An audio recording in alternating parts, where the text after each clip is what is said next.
Angels all around me. Angels all around me. That's what I feel like the last few weeks. Just thinking a lot about angels the last few weeks. With last week's Parsha, Vayetze, and then we start off this week's Parsha also speculating about the presence of angels. And I don't know why it feels like this year more than ever before. I got lost in thinking about, and I know I actually have had conversations with some of you in here thinking about, well, wait, what is an angel? What is, do we have angels? And what exactly are they? And it's obviously a topic that is confused by the very vivid descriptions of angels in all kinds of traditions, but particularly in our culture, in Christian mythology. And so we have this very, there's the wings and there's the harps and there's the heaven and all of that. And on the one hand, that's not entirely distinct from our tradition. Once we get into the books of Ezekiel, Daniel, and then on in rabbinic speculation, there are descriptions of angels with wings, and I mean, there must be some kind of mythology out there that we tap into as well. But today, I like to just work within the Torah, just within the Chumash itself, 5 books. It's a closed system. I like closed systems. So we're going to ignore the book of Daniel. We're going to ignore the book of Ezekiel, at least directly. I mean, feel free to import whatever occurs to you to import, but I want to try to get to the bottom of, and like aside, we will not get to the bottom of, but I want to try to get to the bottom of what are these things in the Torah? What are these things? Angels, and here I should say the word malachim. Okay, and that's the word we're going to be like probing. All right, let's just say a blessing, sanctify our learning. Baruch atah Adonai Eloheinu melech haolam asher kidshanu b'mitzvotav v'tzivanu la'asok b'divrei Torah. Okay, all right. So the word malachim, and here we'll just start, with semantics. What is the meaning? Well, okay, here's your source sheet, and when we encounter the word malachim in our parsha, it is. Let's take a look. And I was, I had a wonderful morning, like exploring this, but it didn't actually, it's one of those topics you could just keep going forever. So I actually feel like it's not good. It wasn't good for preparations purposes, but I'm now deep in right. So we're just going to dive in and it'll be a little chaotic, but hopefully a fun exploration. But let's take a look just at the beginning. This week we are Parshat Vayishlach. Parshat Vayishlach, and it's that means he sent, and Jacob sent. Where are we in the Torah? Jacob is heading home after decades in Haran, and he's about to encounter Esau, his brother, and he's afraid. And we read Vayishlach Yaakov Malachim lefanav el Esav Achav Arza Seir Sde Edom. Jacob sent, and here is the word that's being translated: messengers ahead to his brother Esau in the land of Seir, the country of Edom. Okay, messengers, malachim, and then he tells them what to say, and they go, and he's going to make an offering to Esav. And then same word, vayishuvu hamalachim. And then the messengers return to Jacob, saying, we came to your brother Esau. He himself is coming to meet you. There are 400 men with him. So there are 2 standard definitions for the word malach. One is angel, and one is messenger. Okay? Which one is it here? Did Safaria's translation get it right? Did Jacob send out angels, or did Jacob send out messengers? Like every time we see that word, we have a choice, at least like to translate it in one of 2 ways. Did we get it right? Noah Pollack. Yeah, I just find it interesting that with Yaakov, it's using Malachim. The Torah could have used Vayishlach Yaakov et Shluchim. You send messengers or emissaries. Here, we can think he sent angels or messengers, maybe both, because if Aesop is still holding that grudge after 20 years or so, then any messengers we could assume Yaakov sent would have been killed because he could still be angry. Maybe he's not, but if they're angels, then they can talk perhaps directly with the angels on Aesop's side, and then an agreement could be reached between those angels. Okay, great. So thank you. Let's be cautious.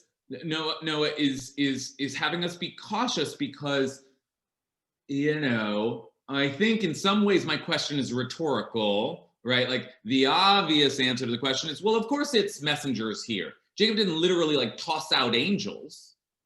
That doesn't make any sense. It must be messengers here if it can mean that. However, it actually hasn't meant that so far. We have seen malachim all throughout Genesis, and this is the first, well, let's say maybe the second time that it's a little ambiguous, but this is the first time that you would naturally translate in context malachim. And Noah says, well, so maybe it's not.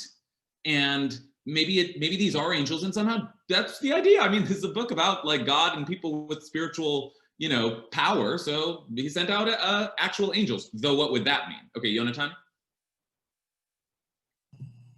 I would propose an altogether different translation. I would propose that malachim are agents,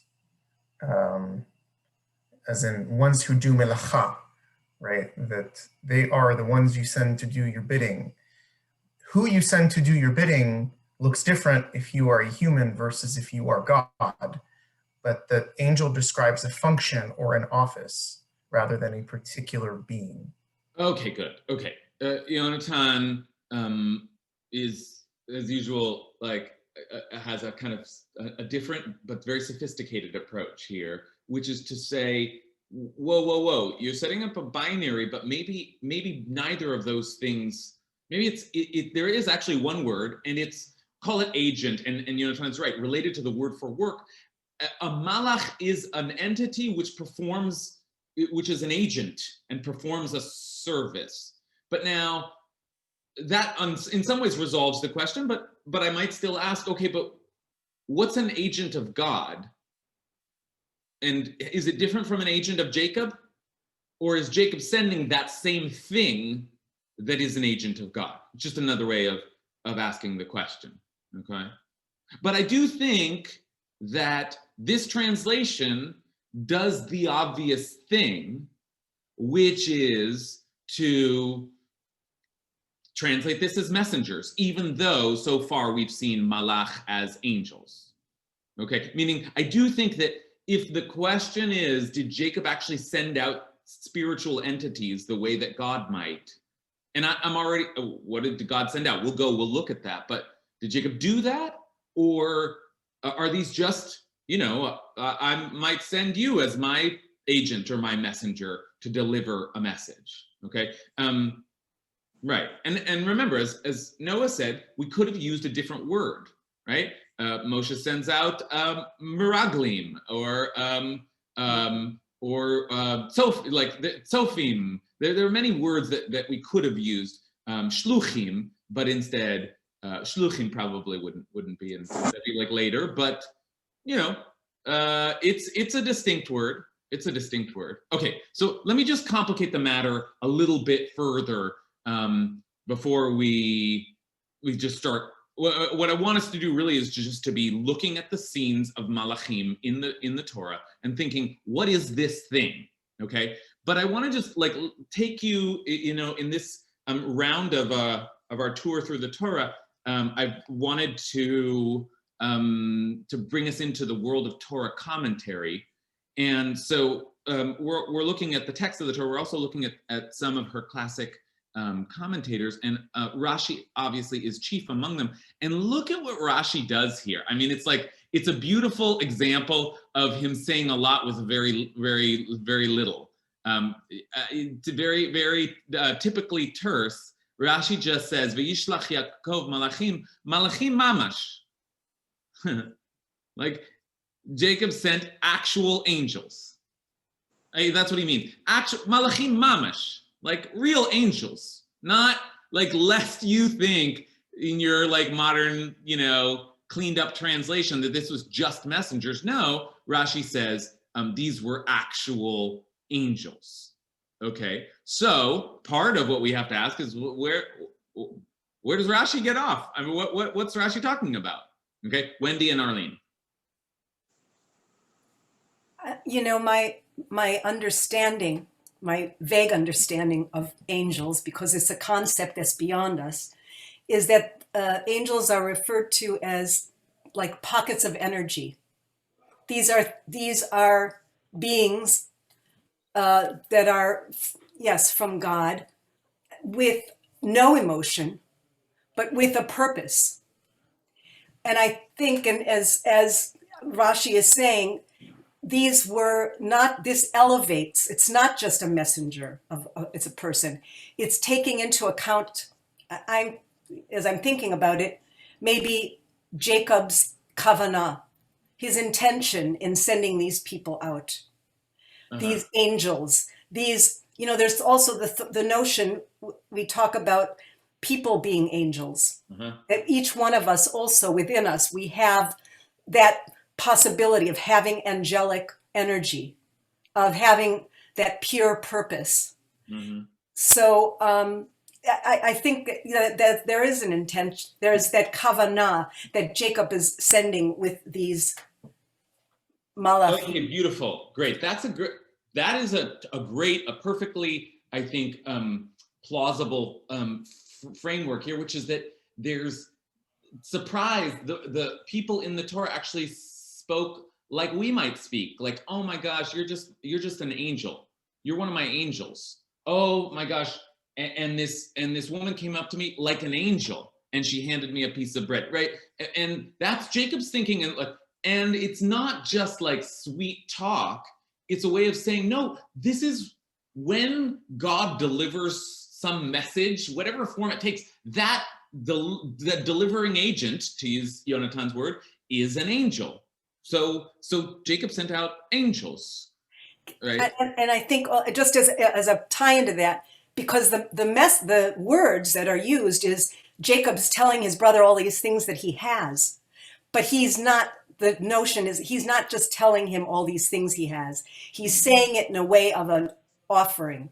Is saying, I'm coming from this place of generous of spirit. I have these things. Okay. I think that's maybe tied into. But I don't. Well. Yeah, I love Wendy's read, but I don't think it's Rashi's read, because I think Rashi is saying, I'm not always malachim mamash, like mamash, malachim mamash. Right? Like there's something that Rashi is saying that like this is like what we've seen before. And here I want to justify Rashi a little bit. Arlene, I'm coming back to you, but I want to justify Rashi a little bit because there's a lot of, I went to rabbinical school in like modern Orthodox setting. And there was it was fashionable to be very, intellectual about your Judaism, very had a rational mind, Maimonidean mind, and you didn't indulge in these sorts of sillier expressions of Judaism. So someone like Rashi would say Malachim Mamash, and we were trained to just sort of roll our eyes and be like, yeah, that's cute that Rashi does that, but that's not the pshat. Rashi's just making stuff up. And I think a lot of us feel that way about Midrash, oh my gosh, oh sure, Jacob just sent out some angels. Rashi can say whatever he wants. But I learned over time that Rashi is to be respected, feared and respected, because he doesn't just say things. He always has a textual reason for saying them. And if you've looked ahead in the source sheet, you can see what it is, because there's a very good textual, as a matter of reading, as a matter of sort of literary technique, it's a very good reason to call these angels actual angels, because here what I've done is mush together the end of Parshat Vayetze and the beginning of Parshat Vayishlach. Look, Vayishlach started in verse 4 of chapter 32. So if you go back to verse 1 of chapter 32, remember the chapter designations come later, but this is part of the earlier Parsha. And early in the morning, Lavan kissed his sons and daughters and bade them goodbye, and Lavan left on his journey homeward, right? Final split from Jacob's father-in-law. And then it says, V'Yaakov halach ledarko v'yifga'u bo malachei Elohim. And Jacob went on his way, and he ran into angels of God, or agents of God, or messengers of God, whatever. But like that, those are what we're going to be talking about today. That's whatever Jacob encountered there. That's what we're trying to like figure out. What are those things? And then literally 2 verses later, it's broken up by a parsha, so you don't notice it. When Jacob saw them, Jacob said, and this is the last line in the last parsha, this is God's camp. So he named the place Machanayim. And then Vayishlach Yaakov malachim lefanav. And Jacob sent, well, what did Jacob send? Exactly. Didn't he just, I don't know, send the things that we encountered 2 verses earlier? Right? So that's like the brilliance of Rashi. It's not like, doesn't come, and brilliance of the Midrashic tradition. It doesn't come out of nowhere. We now really have to ask, what is the Torah doing when she gives us Malachei Elohim, the angels of God, and then suddenly, and Jacob sent out angels. Okay, so let's keep going. Arlene and then Payam. Okay, well, I haven't talked for a while. Now this ties in perfectly with, well, I've got the interlinear Humash from Genesis, and it talks about the messengers. And it says that Rashi had, the messengers were real angels, and he would send them out to impress and terrify Esau. And it said that Jacob, since he was a righteous person, if you're righteous, you have angels. And since if you're righteous like Jacob, you're at a higher status than the angels are. So I think that last thing that you talked about was that verse was, maybe that's the first time he actually saw the angels, since he was a righteous person. And then he realized that these angels are holy and they could work, and they sent them out for Esau. So I think it's a total tie-in. Okay, good. Beautiful. Arlene, good to have you back. Offering us words of brilliance as always. And Arlene says, there are understandings. Arlene's quite right that there are understandings of angels as summonable by the righteous people, right? That righteous people have access to and can manipulate these divine entities and put them under their charge, right? Now, that I must say, that takes us into the realm of a religion. Well, my modern Orthodox companions would be grumpy about that. That takes us into a realm of religion that starts to feel like Lord of the Rings. And I think for a lot of people, that's like, to say that God can send out packets of energy, to use Wendy's language, that's one thing. We can imagine, I don't know, what spiritual forces are there. But then once we're in the realm of people saying like, and my angel will go out to you. Okay, and that also might mean something energetic, who knows, but it strains credulity for a lot of people. And yet, having said that, we will arrive at very traditional voices who describe exactly that, or at least something akin to what Arlene has begun to point us toward. So let's keep that in mind as well. All right, let's take Payam and then Marlene, and then we'll move forward. I think they're both. I mean, I think it's almost a matter of like hidden meaning of like Jacob just sent, people he thought they were just normal people as messengers. So to Jacob, they're messengers, but God, saw like, oh, these people have a really important purpose. So I'm not going to spread some regular person. So God, I guess, so they were actually angels, but Jacob didn't know they're angels. So like Rashi is doing a very deterministic perspective of like, this is a very important thing in the Torah, a very important moment. And so God wouldn't just send some regular schlub. God sent his angels in the guise of man, which Jacob didn't know. But Jacob himself doesn't understand it. Okay, great. Yeah, that's interesting. Okay. There's another way of kind of reframing and kind of not splitting the difference, but synthesizing the two sort of valences of this word. Marlene? This builds on what Payam just said, but I think someone understood, either God or Jacob or both of them, that this was way too important just to send a messenger.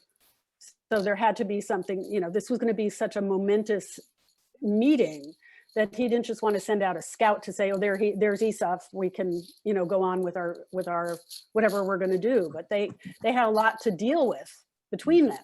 And so it seems that an angel would be needed to approach this fraught meeting. Okay, good. And to that, these are good reasons for, even in this context, which seems so earthly, for still reading it like an angel. And to all that, I want to add, as I've already done, and now let's go see that we've seen angels of God. We just saw 2 verses earlier, right? If that wasn't close enough, we can keep going out. We're going to see angels of God like throughout the book of Genesis. And so why suddenly would we assume that the Torah chooses to use the word in a way that is I don't know, whole, that is like basic, that is everyday, right? That is, I don't know what word, non-supernatural.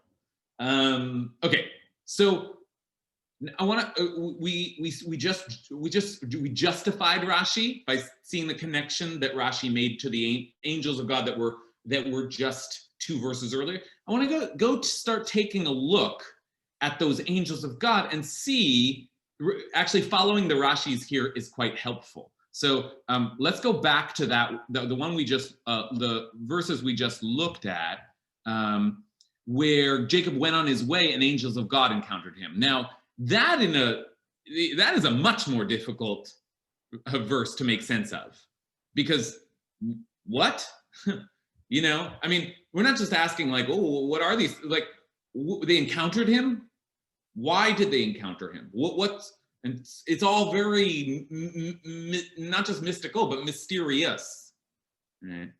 So Rashi there says, and this takes us into a little bit of rabbinic thinking, and the rabbis are doing the same thing we are. They're looking at all these instances of malachim, and they're trying to figure out, well, what's a malach? So Rashi says, malachim shel Eretz Yisrael, the angels who minister or who are of the land of Israel came to meet him in order to escort him into the Holy Land. Okay, he's going back into Israel. So why did Jacob suddenly encounter angels of God? Because there are special angels designated to welcome you into the land of Israel. Okay, that's step 1.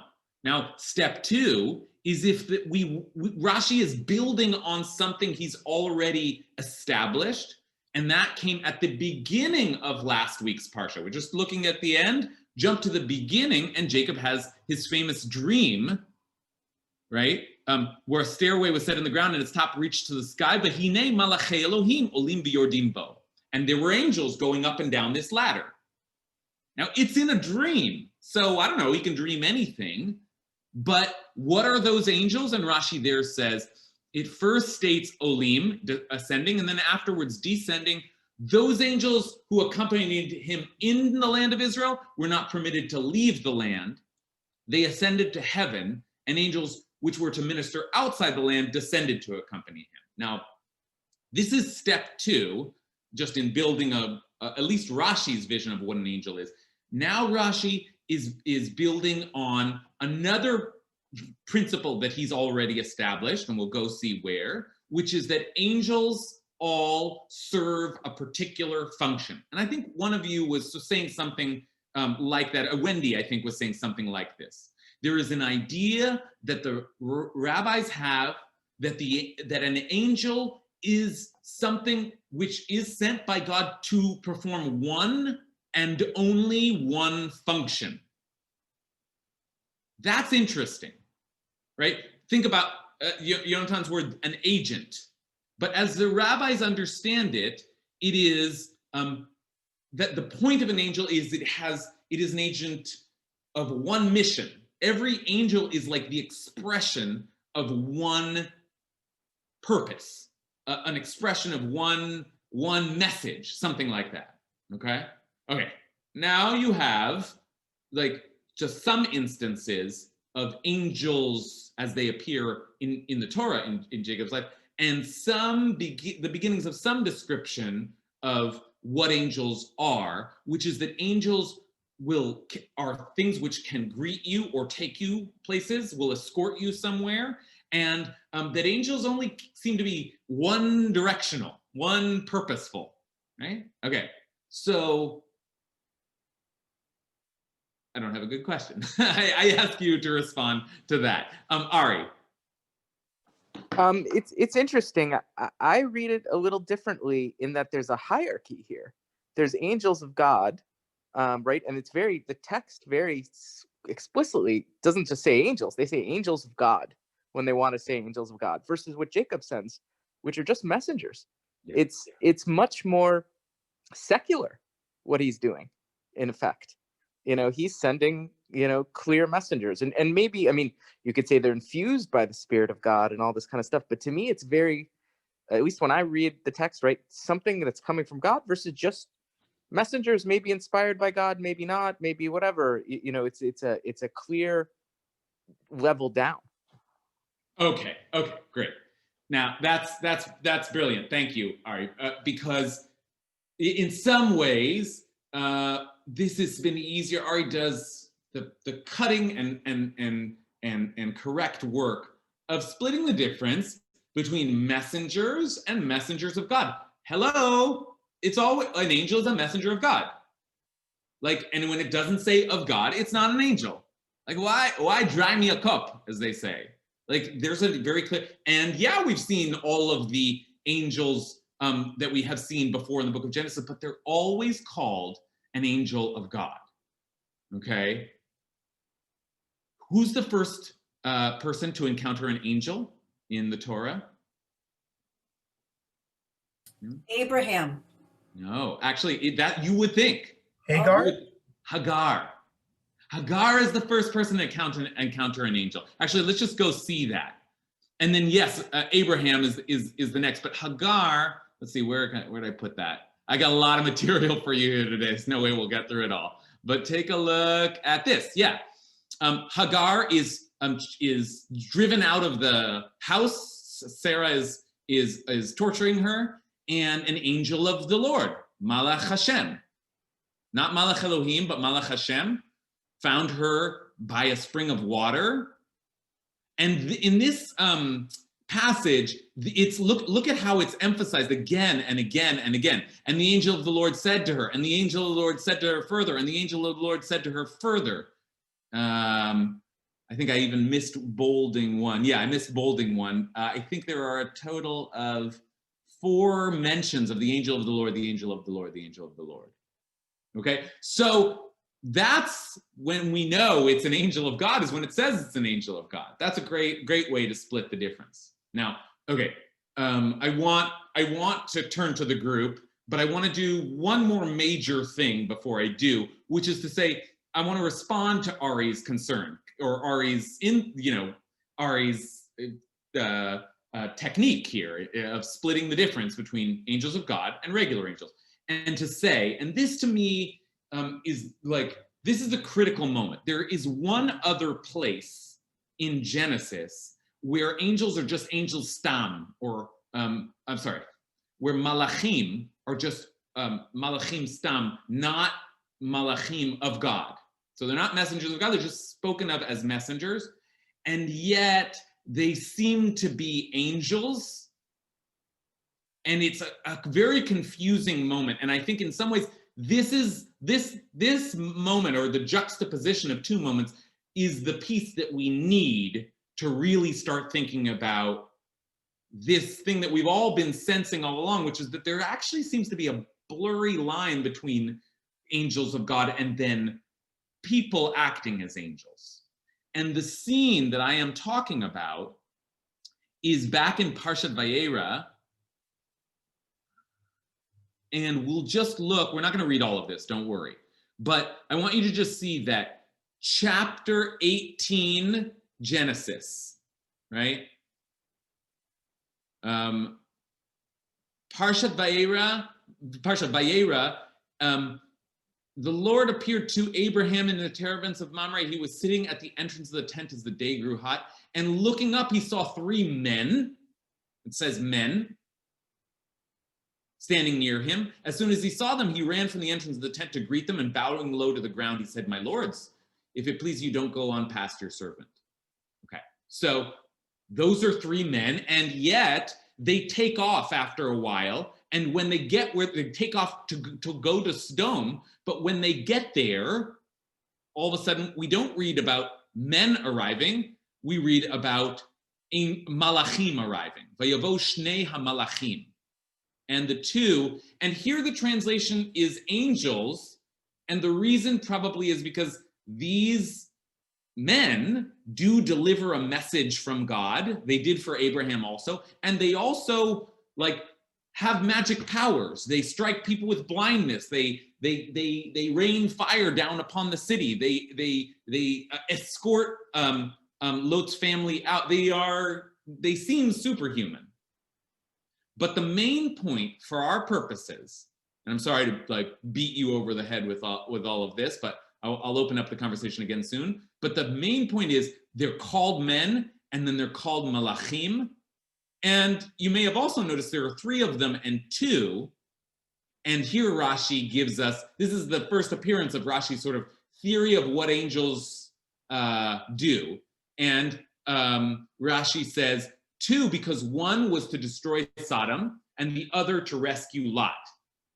And it was he who had come to heal Abraham, whilst the 3rd had come to make the announcement to Sarah. So the 3rd, who had come to make the announcement to Sarah, had departed as soon as he had carried out his mission. That's why there were only 2, right? And then, and I really will stop after this, but I just can't help but mention that Rashi says, wait, Rashi notices also, wait a minute, angels? But elsewhere, they're called men. We saw that above. And so Rashi says, and he's offering a theory like many of you have offered, a theory of how to split the difference or how to synthesize them. He says, when the divine presence was with them, it speaks of them as men.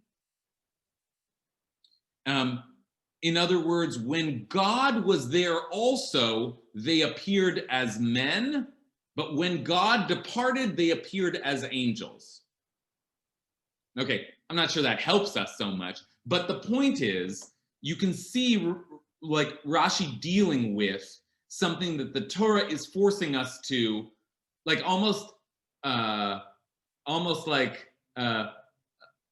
daring us to think of these earlier men as angels. Okay, so there's a blurriness there, and now that we have these malachim again that Jacob sends out, it's true, they're not angels of God, but we've seen malachim before that weren't called angels of God that nevertheless seem to be performing God's handiwork.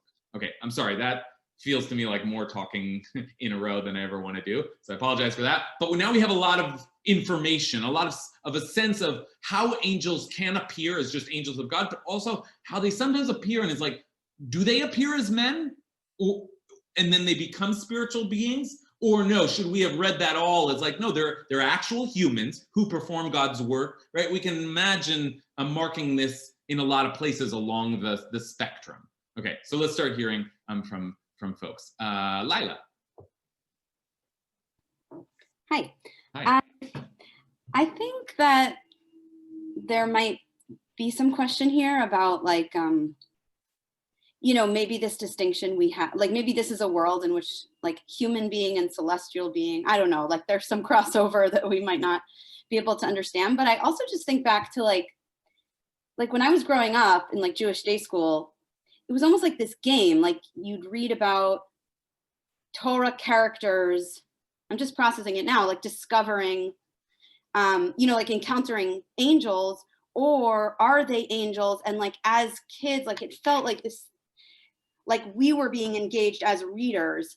The characters themselves are faced with this ambiguity. Like it's not that now we should be like, oh, we're missing something here, like we have to understand this, but instead like ambiguity is the point. So the characters are like being tested, like Abraham, and then like I can think of like examples beyond Torah, but I know we're in this contained 5 books right now, where it's like, you didn't know those were angels, or, you know, this discovery. And then as readers, we're kind of like implicated and need to, you know, do that recognition work ourselves, and it reflects something about us. So I love that. I love that. And I find very exciting the suggestion. I mean, it's incredibly and helpful, the description you gave us of sort of like the way you were sort of inducted into a certain kind of reading. But I find it exciting to think that that perhaps it's possible to look at the Torah as herself offering us ambiguity, purposefully.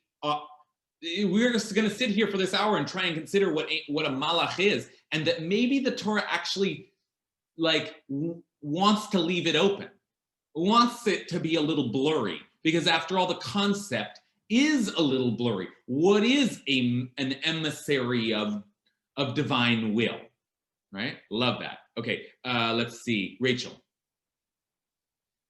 So I'm borrowing from Rilke's kind of concept of angels, the German poet who wrote Duano Elegies. For those of you that don't know him, poems about angels.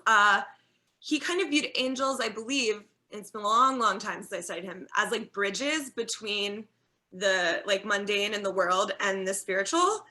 And like he was constantly wrestling with like just like existence versus like the spiritualness of existence and like the mundane. And so when I see like when the angels come, they do tend to be bridging something like with Lot and like his wife, like they're leaving to go somewhere. And I've read some people viewing Lot's like wife as looking behind as like remembering your past, yada yada yada. But also when Jacob is sending the angels, like they're bridging these different types of places and spiritual growth. And I feel like it can almost be like used in a way to signify that there's some sort of like spiritual leap that is potentially coming, or just yeah, I don't quite know how to articulate that, but just this way of like bridging the gap between this plane and like a higher plane of existence and spirituality. And yes, indeed, that's very useful. That kind of middle space that Rachel is trying to sketch out for us is very useful, because there does seem, whatever this thing is, this Malach Hashem, and that we first saw spoke to Hagar, it does seem to be not God, but not human either. And now in the Lot story, it's kind of blurry. Were they humans? And now when we're talking about the ones that Jacob sent out, it's like, oh, maybe they definitely were humans and yet somehow still angels. But let's just use, just to make, just to kind of leap off from where Rachel was taking us, let's use another classic story of an angel of God speaking out. And that is, as Wendy was probably thinking, the angel that speaks to Abraham at the Akedah, at the binding of Isaac. Abraham picked up a knife to slay his son when God had asked him to do that. God, right? Not an angel. But then an angel of the Lord, v'yikra lav malach Adonai min hashamayim v'yomer Avram v'yomer hineni, and said, Abraham, here I am, don't raise your hand against the boy, So Abraham doesn't sacrifice Isaac. And then again, an angel of the Lord called out to Abraham, Shenit, a second time, and said, but it is as if it's God talking, but it's an angel speaking for God. By myself I swear, the Lord declares, Bi nishbati ne'um Adonai. It's as if like this is like prophetic language, like the angel's communicating God's message.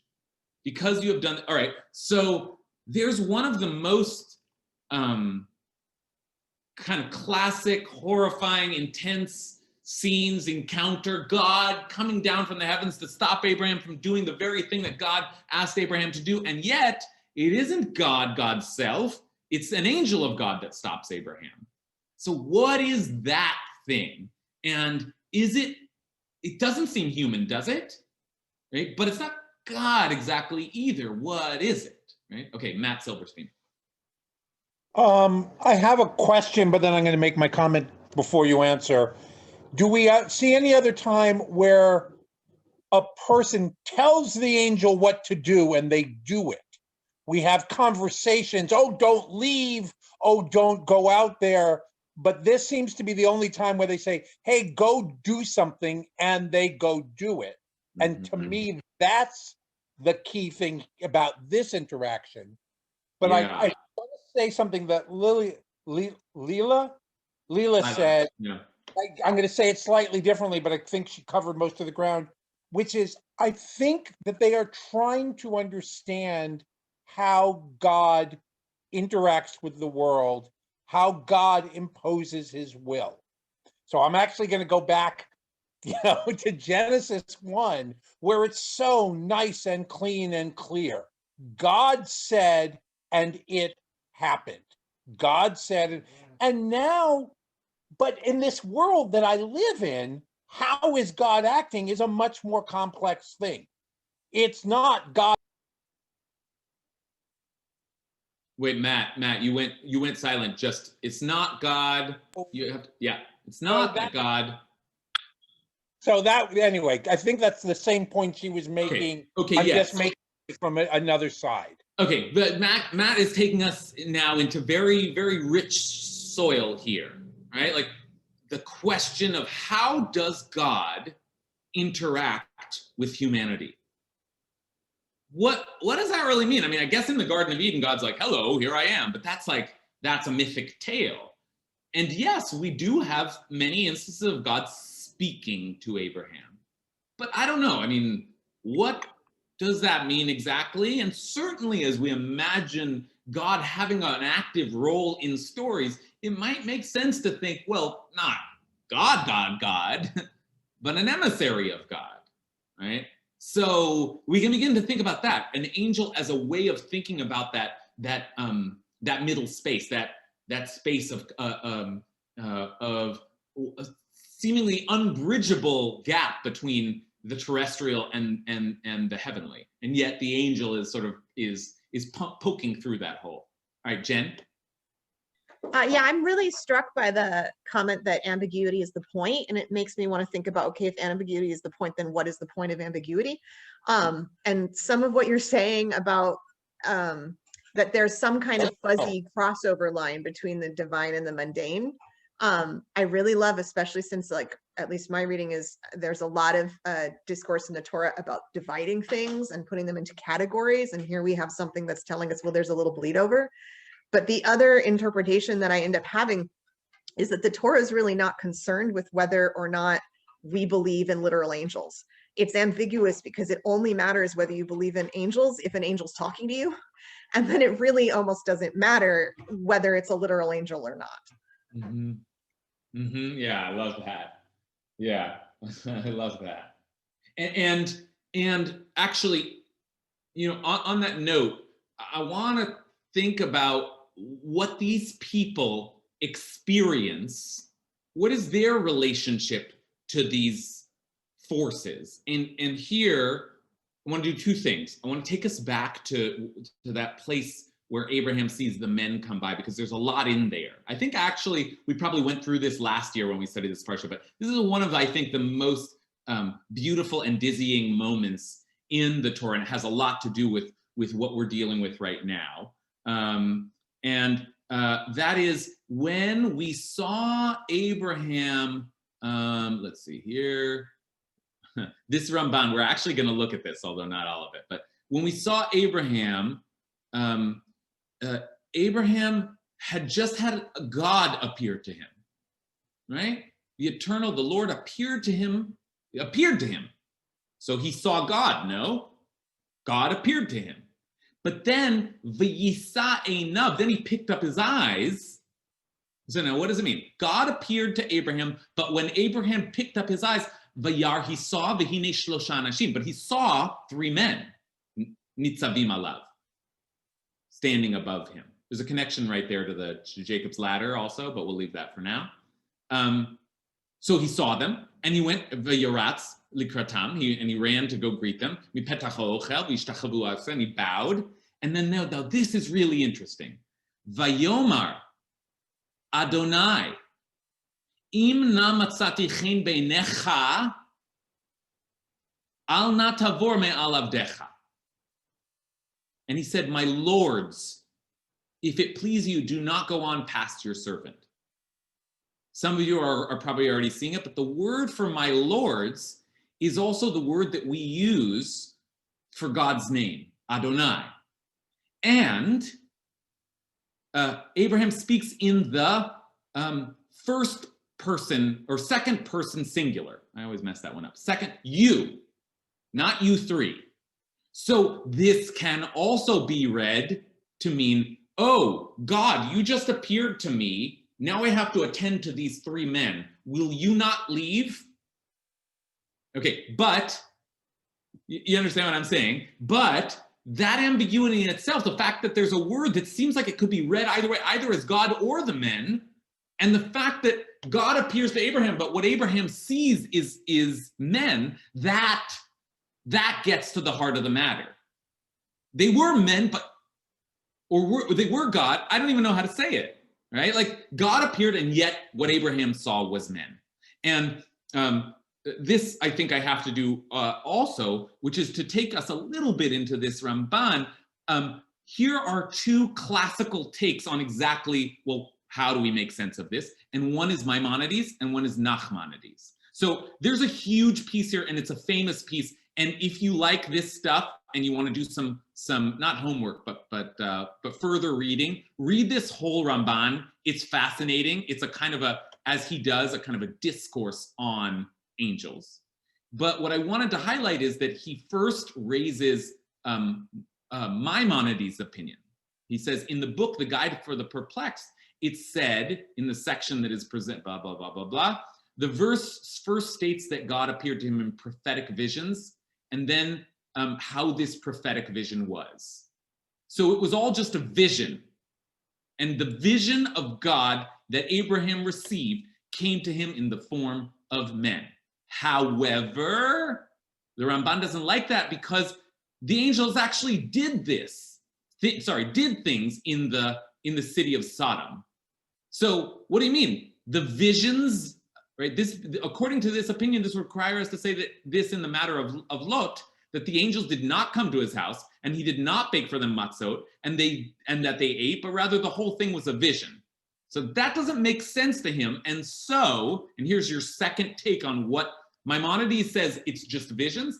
Nachmanides says, and I love this, I just love this. The bold here is in the Hebrew and it just takes longer, so it's in the English. Nachmanides says, but in a place where it mentions angels with the name people, like the matter of this section and in the section with Lot, and so too, a man wrestled with him. Vayabek ish imo. Jacob wrestles with a what? Man. But we often say angel.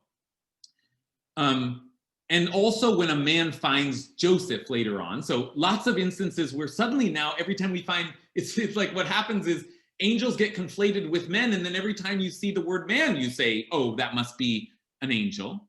And he says, according to the opinion of our rabbis, and there's a midrash that supports this, it is the glory that is created with the angels that is called by those who know a garment that is perceived by the eyes of flesh, by those pure souls like the pious ones and the students of the prophets.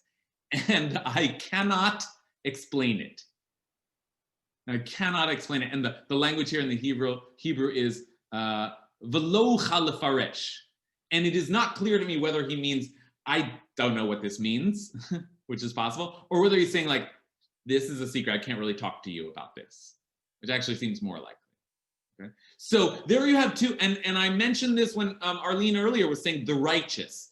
one opinion there is that all of the angel stories are just about dreams and visions, as Jacob's ladder was. And another opinion is sometimes some people can see when what appears to be a person is actually a messenger of God.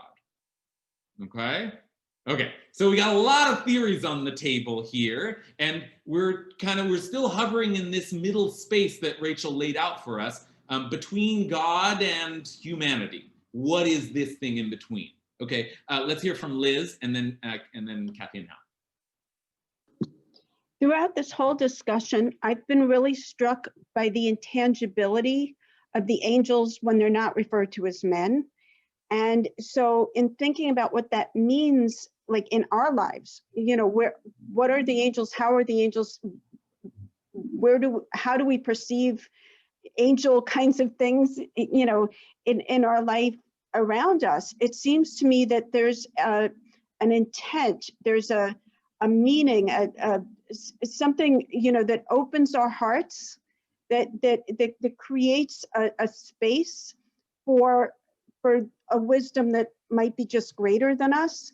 But, you know, for us today, I mean, we do see some people as pure and good and all of that, but a lot of us, you know, get feelings or we sense things. And I think that, you know, for us today, the intangibility of angels comes through that way. Do you think that we've lost connection to the concept? I think it's hard for us to hear the messages that may be coming through to us. And so given the intangible nature of I mean, so much of what happens in these parshot is intangible. You know, there's the vision, and you can't touch a vision. You know, you can put your hand right there. You know, there's something very otherworldly about it. And you know, I'm trying to take away from this, like, what does that mean for us today? And you know, when we open ourselves, you know, to the intangible, and it's about a softening and a letting something in that we might not be able to perceive or touch or see, you know, taste. There's something there that we need to make ourselves receptive to. I love that. Liz's comments offer us such an incredibly nuanced understanding of what function the angel or the malach serves in the Torah. And I see this as in dialogue with the reading that Lila gave us earlier, the ambiguity of that. But what Liz is saying is, yeah, because the experiences themselves are sometimes ambiguous. And that's the way it often is. How do we know when we've been in touch with God? I don't know. Like, when that person shows up at just the right time, do they not appear to us as sent from God? Right? Or we just experience something that's like a voice is talking to me. But I would hesitate to say God spoke to me this morning, and yet, like, what they had in the Torah was a word for that, a kind of container for that experience. And if we have come to, like, over time, to think about the winged, you know, creatures that play harps in the sky, and then that's just silly, and so we lose the concept of a malach, then we lose the language to reference these very elusive but deeply meaningful experiences. So I love that. Okay, let's just take one last comment from Kathy. Yeah, well, this kind of comes out of what Liz said, but also Lila and Jen about ambiguity. I just think that I really see that as being the kind of the point of it, that there is this ambiguous space, you know, between angels and human beings or God, and that it's all about kind of being in that ambiguity and very attuned to that ambiguity. And on the one hand, I think somebody said something about, well, isn't a lot of Judaism about separation? And it's true, there's all this sort of separating, but the thing is that the ambiguous spaces are it seems to me central, because that's all about the beginning of Shabbat. Ma'ariv Aravim is this mixed space where you don't quite know, and it's a transition and you're trying to figure it, or Rosh Chodesh that we were talking about a couple of weeks ago, you know, where you can't quite tell if has the moon changed, and is it, you know, that, so it seems to me that ambiguity, for all the separation and the order, and let's put things in categories, a lot of our experience of Judaism is really about the ambiguity. And then getting back to the point, well, what's the point of ambiguity? I think it's very much what Liz was saying. What I would say is it makes us pay attention. It makes us like focus, like you have to look at the moon really carefully to know, you know, what the month is, but you also have to look at these things that may be angels or people, and you've really got to look at them. You can't just pass them by. So Okay. yeah, I think yeah. Okay, wonderful as always, Kathy. And may I add, speaking of these kind of liminal spaces, which are indeed thought, you know, regarded with such awe in Jewish tradition, these spaces between day and night, between time. Let us be clear that the moment that we are at right now in the Torah, where Jacob sends out the angels, is a crossing over a border, a kind of a spacing between 20 years of his life and the next phase of his life.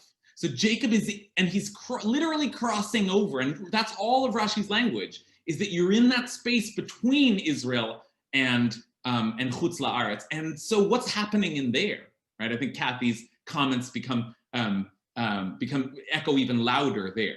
And finally, speaking of kind of that attunement that that now the last several comments have asked us to some, and that kind of awareness of angels or awareness of spiritual potential. We've been so far in the book of Genesis, but I actually think that the question gets much bigger when we get to the book of Exodus, right?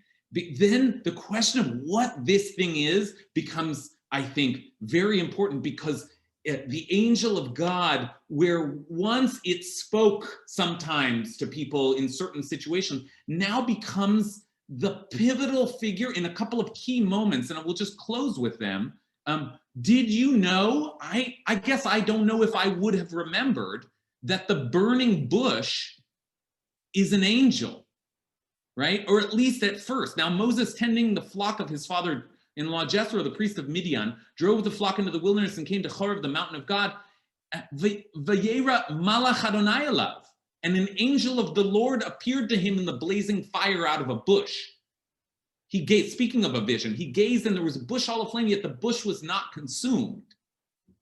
An angel of God in the bush. But when Moses said, oh, I must turn aside to look at this marvelous sight, why doesn't the bush burn up? And then when God saw that he had turned aside, God called him from out of the bush. Now, what does that mean? First, he saw an angel, an agent of God, an emissary of God, but then suddenly God is talking to him. So that's a critical moment. And then the other one is that as the children of Israel leave Egypt, there is this moment right before the splitting of the Red Sea where we read, "V'yisa malach Elohim aholech lifnei machane Yisrael." The angel of God, who had been going ahead of the Israelite army, now moved and followed behind them, and the pillar of cloud shifted in front of them and took up a place behind them. And it came between the army of the Egyptians and the army of Israel. Okay, so now the angel is the thing that is leading them out of Egypt. That's massive. It just feels bigger to me. It's the angel in kind of not conversation, but connection and communication with an entire nation. The angel that leads us into the desert, right? So there has to be a part 2 to this, because then we really have to start to ask, like, okay, well, what's that angel? What's the angel that's actually responsible for guiding the children of Israel out of Egypt, right? Okay, so the questions only get bigger and bigger. Let's see, is anyone, David Kurtz, maybe you can offer us some final words. Well, can you hear me? Yep. To me, it just feels like when you need a physical manifestation of God, here Jacob is at this moment. He needs some kind of physical manifestation. And what you're talking about with at the burning bush, that's a physical manifestation. So it feels to me like God can speak from wherever, but he can't actually be there. So, I mean, there's that. You know, I mean, when I think of my favorite angel story, it's Balak Balaam, the angel, and which, you know, that's a really profound angel right there on the road that he doesn't even see. And it just seems like my other favorite angel is Clarence from It's a Wonderful Life, who just appears when you need him, right? These angels appear. The angel appeared when Abraham needed not to slaughter his son. So, you know, I'm going to play around with that. When you need a physical manifestation of God in the earth or something like that, maybe that's when he appears. Okay, beautiful, beautiful. Yeah, and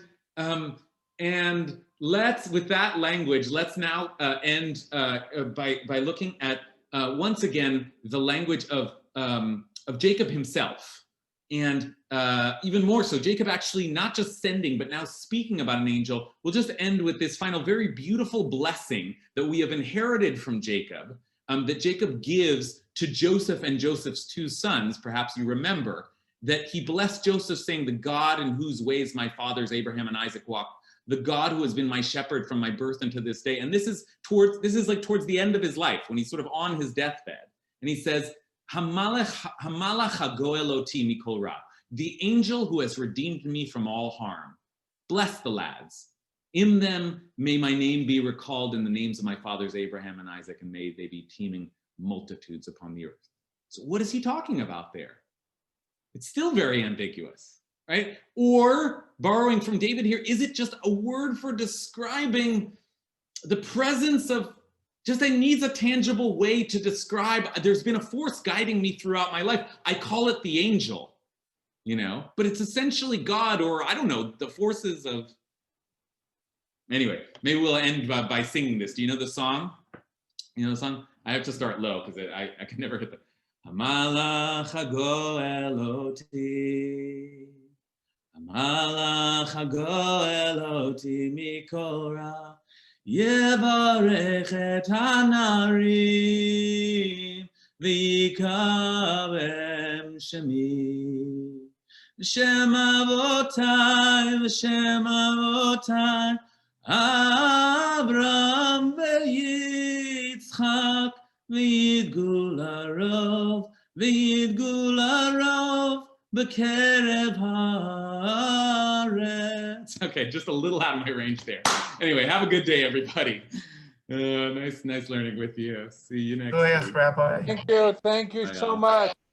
Beautiful. Thank you, really wonderful. Thank you. Bye, everyone. Read that Ramban. It's a doozy. Bye, y'all. Thank you. Bye.